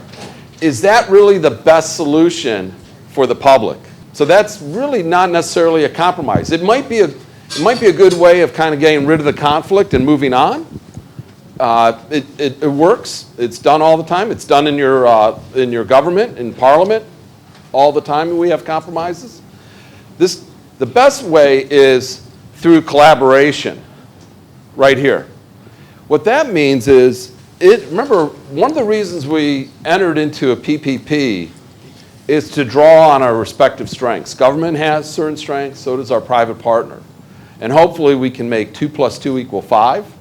So let's collaborate. If there's an issue, let's figure out together how we can solve it that we can best serve the public. And it's actually harder to do than to compromise. Compromise is basically, well, you get a little bit, I get a little bit, and we move on. Compromise, no question about it, is faster than collaboration. Collaboration takes work. You have to really think about it, but it really is better for the public. Well, I will talk about preventing conflict. What's the single best tool for preventing conflict? What's the single best tool, method, whatever you want to call it, for preventing conflict in public-private partnerships? What holds a public-private partnership together? Well, trust, but where is that trust manifested? Where is it? Where's that trust? Where's the evidence of that trust? In the contract. In the contract. So if we have a really well-prepared contract, that's going to be our single best thing for preventing conflict. So it again gets back to how critical these contracts are. So let's have that in there. Ned mentioned we have termination clauses, but before we even get to termination, we should understand we're going to have disagreements. So one of the things you don't want to have happen is when a disagreement comes up, you don't want to kind of like, okay, you said, he said, she said, and you can't figure out how to get to yes. You can't figure out how to resolve the issue. So what we'll have in our PPP contracts is we'll have a clause that's called just that, a dispute resolution clause. And it will specify when there's a disagreement how we're going to resolve it. And that's what I'm going to walk you through right now. All right? I'm going to kind of move first. Well, I will say before we get to that, we need to remember some basic rules for negotiation. Again, for our married friends and colleagues, you can use this at home too. Some basic rules, right? We're going to play fair. We're going to, right? It all applies to marriage. Play fair. We're going to listen. I know some of us guys are not very good at listening sometimes. Respect. Always look to find common ground. What I mean by that is it's much easier to get to yes on the really difficult big issues if we can find agreement on the smaller issues. It builds momentum, okay? Be clear on what we want to achieve. Don't get into making accusations. Let's stick to the facts. Be reasonable. Resist the use of force. What does that mean? What is the force in a public-private partnership contract? We're going to physically hit our opponent? What is force? If you're in the government, what are some of the weapons you have, which is where we get our force from? What are some of the weapons you have that you can utilize against the private partner? Think about it this way, right? So you can withhold payment. Let's say it's an availability payment. You can withhold payment. You can terminate the contract, like I said. That's going nuclear. That's a pretty powerful weapon. Some contracts will have penalty clauses where you can assess fines or penalties. Those are all things that you need to have, but don't jump to them, okay? So I like the last two, which again goes to marriage. Forgive and prepare to compromise. I said we're going to collaborate, but you are going to have to compromise at some point. All right, so here's our tools. So we have mediation. Has anyone ever heard of the word mediation? Okay, so mediation, I know this is hard to read, but this is our mediator right here. We have a dog. We have a squirrel, which is a small rodent. I'm not sure you have them here. And it says, first, can we agree that it is a big backyard? That is what the mediator says. Dogs like to chase squirrels. What do we mean by mediation? Thank you. The biggest law of the mediators is to compromise the both parties to reach on the same lines. Right, so the mediator's role is to facilitate the discussion, to find that common ground, to help lead both parties to an agreement. Now, is the mediator going to make a judgment? No, the mediator doesn't make any judgments. They're just facilitating, okay? And as the very last bullet says, they're going to guide the partners to a mutually agreed upon solution, okay? So arbitration. Anybody want to tell me what arbitration means? What is arbitration? Let me put it this way. So we had a mediator. Now we have an arbitrator. Does the arbitrator make any decisions? Yes, the arbitrator will make a decision. Does the arbitrator run a court? I mean, courts make decisions. Is this a court? No, it's not a court. The arbitration is sometimes they refer to it, I think we have some lawyers here, sometimes they refer to it as alternative dispute resolution. It functions very much like a court. The arbitrator very much sits like a judge. Sometimes there's a panel of them. There's more than one. The arbitrator will have both parties prepare briefs, much like a court. The arbitrator will hear arguments from both sides. And the arbitrator will make a decision that is binding on both parties. So, question, does the arbitrator need to be a lawyer? The arbitrator doesn't need to be a lawyer. And in fact, for public-private partnerships, there are really some advantages. So first, having nothing to do with the issues in the dispute, arbitration is much faster than going to a court.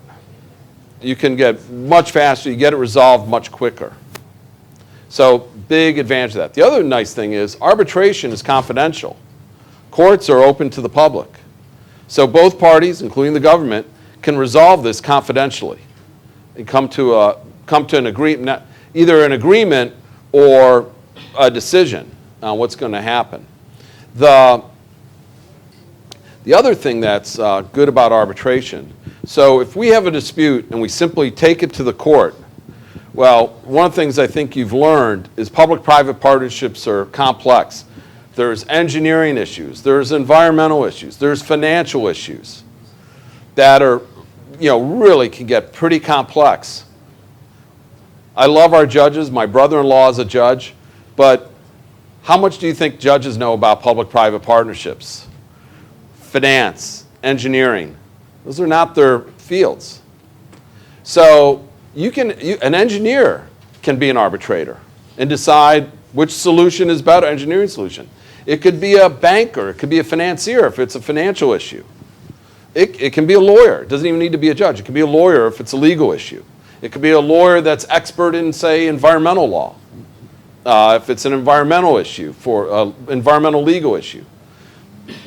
Those are the big advantages of arbitration. You get speedy resolution, it's confidential, and the issue, which might be relatively complex, is brought before an expert or experts. Big advantage. Litigation. What is litigation? This is your lawsuit.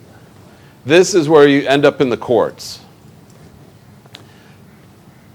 If I sue Rafi, Rafi's the government. I'm the private partner. And we have a dispute. We have a conflict in our public-private partnership agreement. I say, you know what? I'm taking you to court. I'm going to file a lawsuit. First of all, do you think it will get resolved quickly? No. Do you think we're going to have a public-private partnership after that lawsuit? No.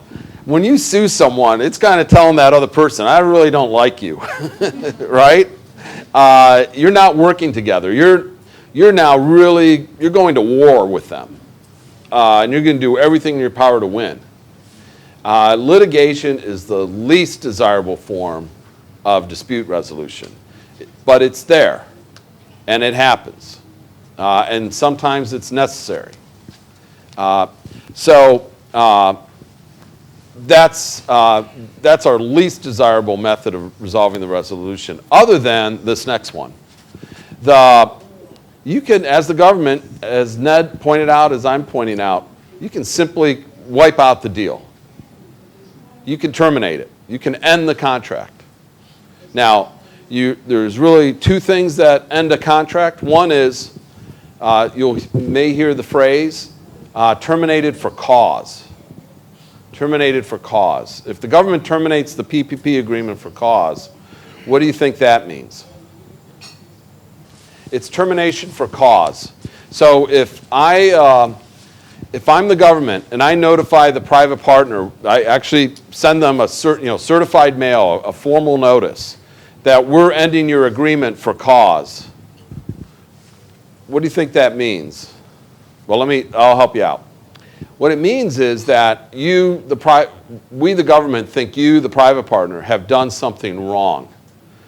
So wrong that we're going to just end the contract. Also, what it means is, well, I'll get to the other part in a second. The other one is termination for convenience. So the government may say, yeah, you haven't done anything wrong. We're not saying you've done anything wrong.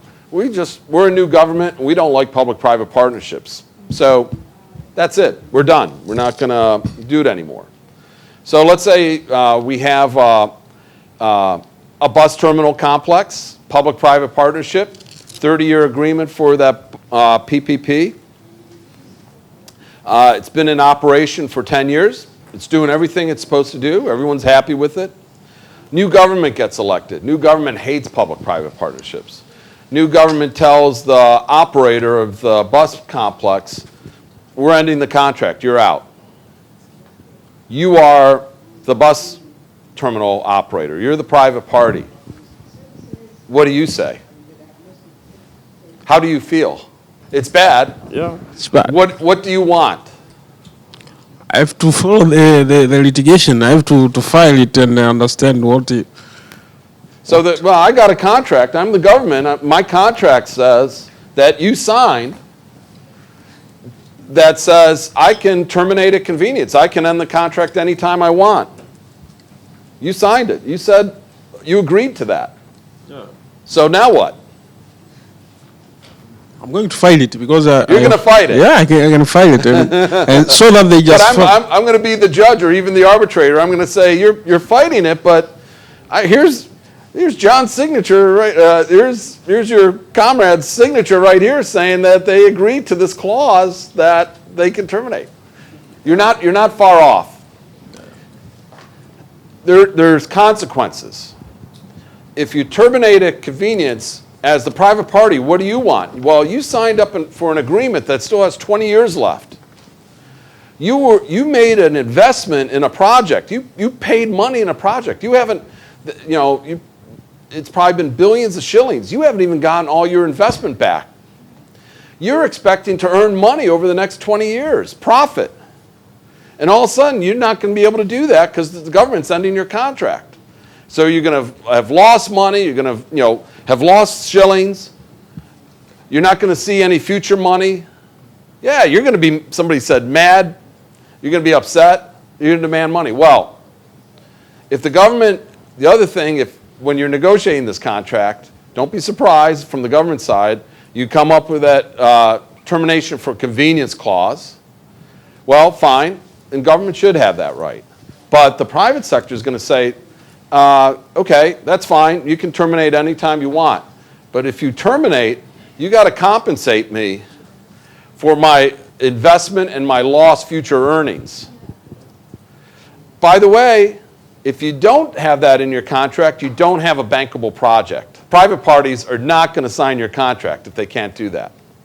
So that's important. The other part of it is, I said termination for cause. That is, the private party has done something wrong.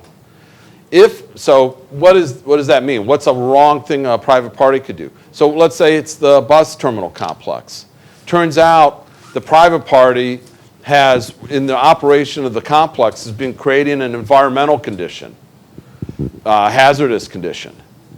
They're not disposing or quarantining spilled fuel oil properly, things like that. Well, when those things happen, if they're terminated for cause, the private party, the government does not have to pay them anything. So sometimes they refer to it as the bad boy provisions. as long as you don't do anything bad, you can keep running the terminal. If we decide that we just don't like public-private partnerships anymore, or we just want to end it, we'll pay you to get out of the contract. So very important. So this is things that we talked a little bit about. Maybe the private sector does some things wrong. Well, you as the government, you could do some things poorly as well. So, so if you, for instance, make it difficult for the private sector to fulfill their obligations, maybe it's your responsibility to assist with permitting, and you don't do that, that's going to be a problem. If you, as the government, you're supposed to have site control, you're supposed to provide the land, but you don't have that in place, so construction is delayed. Usually construction is a private sector risk, right? But on the other hand, if you can't deliver the site on a timely basis, well, you did something wrong. So you bear that risk. This sometimes you'll see this referred to as political risk or political force majeure. If we have, let's say we're operating a water treatment plant as a public-private partnership, 30-year contract, and 8 years into the contract, the government says, we're going to raise the requirements for clean water. It has to be treated to a higher level. Well, that costs money to do. The private partner may need to invest in new machinery, new processes. It's expensive. Well, who's going to bear that risk? Well, the private sector has no control on what the laws are going to be. Usually that's going to be the government's risk. So you'll hear MAGA, material adverse government actions. War is one. If the government nationalizes, that is, takes over a project, that's certainly, that's one. If the government, let's say a new government comes in and they inspire a strike against the facility, well, that's going to be the government's fault. So these are just a list of things where the government could be at fault. When these things happen, when the government fails to perform its obligations or takes actions that are contrary to the private sector's interest in terms of fulfilling their responsibilities, well, all of a sudden what happens is now the private sector is going to be granted some kind of relief. You can't shift the blame to the private sector. So very important that the government upholds its end. And it may actually involve compensation financially from the government to the private partner. One of the things the private sector is going to do when they're considering a project, they're going to put together a pro forma, essentially a cash flow, what they think the project's going to do over the next 15, 20, 30 years. And what they really want to know is, okay, what's their after-tax cash flow going to be? How much money are they going to make? Right? Question for you. I said, the government, if they change by law, what the quality of water should be, that's could be MAGA, that could be political risk. What if the government says, you know what, 6 years into the public-private partnership agreement, the government passes a new tax law, and the tax rates are higher, and the private partner now is making less money because when they analyzed it, when they were in the procurement stage, they used the tax rate at that time. Now the tax rates are higher. Does the private partner get relief? Are they compensated? Is that political risk? That is political risk, but the private sector does not get compensated. The reason for that is the tax laws generally apply to everybody, right? And if it's just that water law, it's just applying to just them. Now, if the government passes a tax law, and says, any private operator running a water treatment facility now will have to pay a tax rate that's 40% higher. Well, that they're going to get relief from because it's targeting them. But if it's something that's affecting the economy as a whole, there's no relief. Yes? Sorry, is it safe to say that a huge number of PPPs are, a huge number of private investors in PPPs are from faith-based organizations. Are faith-based? Organizations. Oh, not a huge number, but there are faith-based organizations that serve as the private partner. There's NGOs, non-governmental organizations, some of which are faith-based, that can serve in that role. Absolutely. Okay, great. We're going to move to our exercise, which is, other than your test, is the last thing for the day. Now that you're familiar with some of the techniques for managing and resolving potential conflicts in PPP projects, you can test your knowledge on PPP contract management and performance monitoring by taking the following short quiz. Please answer each question either true or false.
Now that you're familiar with the techniques of managing PPP contracts and monitoring performance, you can also test your knowledge by participating in the following group exercise.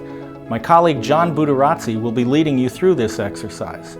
Listen to the background on the assignment, then pause the video, carry out the assignment on your own, and you can restart the video and compare your answers with how other learners did on the same assignment. So we have a bus terminal. It's been built. It's now operating as a public-private partnership. Just some background. The first time the government tried to procure this, the tendering was canceled. They had to do it again. And that was because there was a change in the government. It's no longer a user fee-based agreement. It's an availability payment agreement. What that means is the government's collecting the revenue, but the government's making a fixed payment to the private party, provided that they're performing. So we're in the operational phase, and what we want is we want a safe, efficient, comfortable bus terminal for decades to come. During the construction phase, which was previously, one of the things we learned is that there was various experts were required. It was interdisciplinary role. The government basically kept, monitored it, but kept its distance. It didn't. It wasn't overly intrusive, and the private party, the concessionaire, they took responsibility. They did what they were supposed to do. They worked together, both parties. They had trust. Somebody mentioned trust earlier being critical. And they made very good decisions to get the bus terminal built. So it's all built, it's operating. There's a contract that you have. And there's different contract clauses here. So it says, for instance, here, who's responsible for what, how they're going to be paid. Okay. I'm sorry, this is user fee now, but that's okay. Who's responsible for any damage? Let's see. The government, what their risks are. How the contract would be terminated. Here's our termination clause. How things are resolved, our dispute resolution clause. What happens at the end of the agreement? Monitoring, miscellaneous. For instance, it says 60% of the concessionaire's labor force will be local. Okay. I put in a risk allocation matrix. Who's responsible for what? This is how it's financed. You probably won't need to worry about this too much. And then we have some issues. Okay? We have 4 issues. You're not going to have to do all 4 issues. We have a change in law issues. Okay? All of a sudden there's flooding.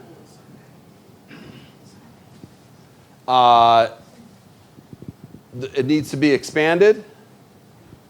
And this next one, we're not going to deal with the financial situation. You're going to work on the change in law issue. That's going to be your issue.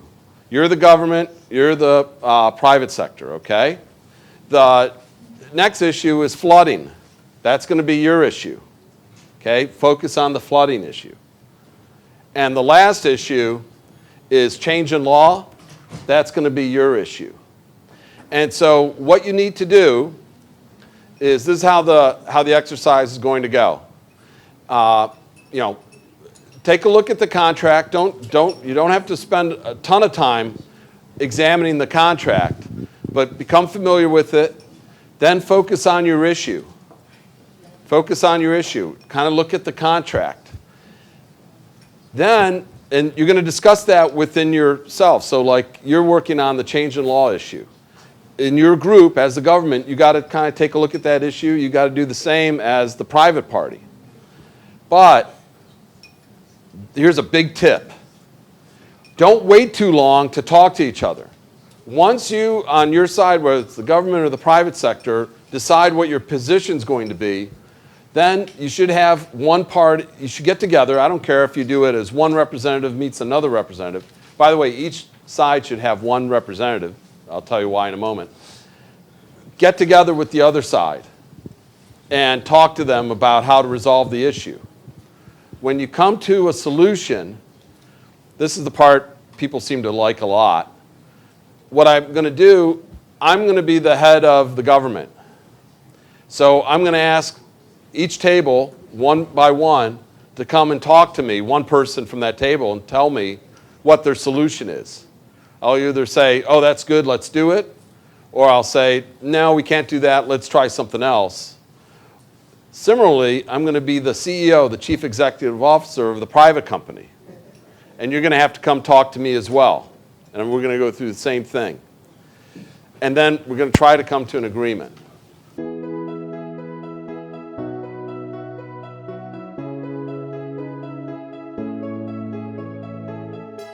The solution on the issue of change of law, that as we know under PPP, the government will bear the responsibility in case it changed the law. So under that circumstance, we have agreed with our good partner in investment that there could be changes in the contract whereby on the issue of compensation of 6 billion, we shall compensate them 1 billion only. In addition to that, on that 30% payment, concession payment, they will be paying us 25%, and they will keep 75% of that. Basing on that, they have to accommodate the disability people. That is, they have to redesign some passage in the buildings so that they can allow people with disability to use, and also to take necessary efforts to control pollution that is produced due to terminal activities. Okay. That way it won't change the contract time. Okay. Yeah. And I just want to give you a chance. Are you happy with that resolution? Yes, we are happy. And were they difficult to negotiate with? You can be honest. Yeah, yes. Yes, they were. Yeah. Okay, fair enough. So very good. And now you have my flooding problem. Is it a flooding problem here? Yes. Okay. So if I could have the two representatives, and if you don't mind telling us what your solution is. We have an agreement, but we haven't reached the consensus. No consensus yet. Yes. So if we still don't have an agreement, and you two have just been talking to each other, what are some of the things you might have to look to in the contract and how to get it resolved? What clause may you need to look at?